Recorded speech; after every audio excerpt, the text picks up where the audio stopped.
करता रहा। किसी ने ये नहीं कहा कि भाषा से हमारी आर्थिक उन्नति भी होगी। तो ये जो मेरी पुस्तक है इसमें सिर्फ यही नई चीज़ मैं लेके आया कि ना कि हमारी कल्चर तो उससे जुड़ी हुई है, हमारी संस्कृति उससे जुड़ी हुई छूट जाती है तो हमारे पूरा नॉलेज सिस्टम उसके साथ छूट जाता है और सब भाषाओं का आधार संस्कृत है।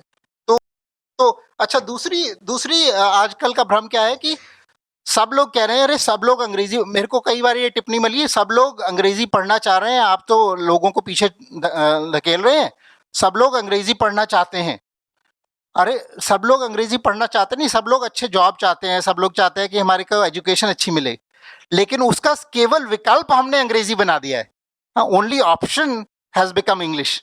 Only option to do engineering is English. Only option to become doctor is English. It's not that people want to learn English. क्योंकि अगर आप देखें, अगर आप अखबार को देखें, जो लोग अपने विकल्प से चुनते हैं, तो अगर अखबार देखें आज भी केवल 10% अखबार अंग्रेजी के चलते हैं, बाकी सब लोग अब भारतीय भाषाओं के चलते हैं। तो अगर उनके पास विकल्प है तो अंग्रेजी नहीं पढ़ना चाहता कोई, अपनी भाषा में पढ़ना चाहता है।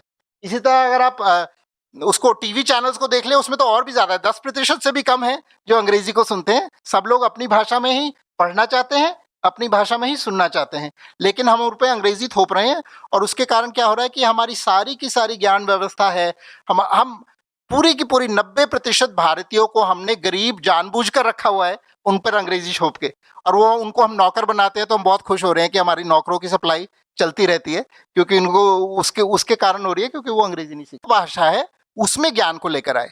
तो अब मैंने बोलने लगा कि अंग्रेजी हमारे विकास की भाषा नहीं है, अंग्रेजी हमारे पिछड़ेपन की भाषा है। अंग्रेजी हमारे पिछड़ेपन की भाषा है, ये हमें पूरा समझ लेना चाहिए। जब तक अंग्रेजी के चक्कर में से नहीं छूटेंगे तब तक हम पिछड़े रहेंगे, कभी फॉरवर्ड नहीं हो सकते, बैकवर्ड के बैकवर्ड रहेंगे।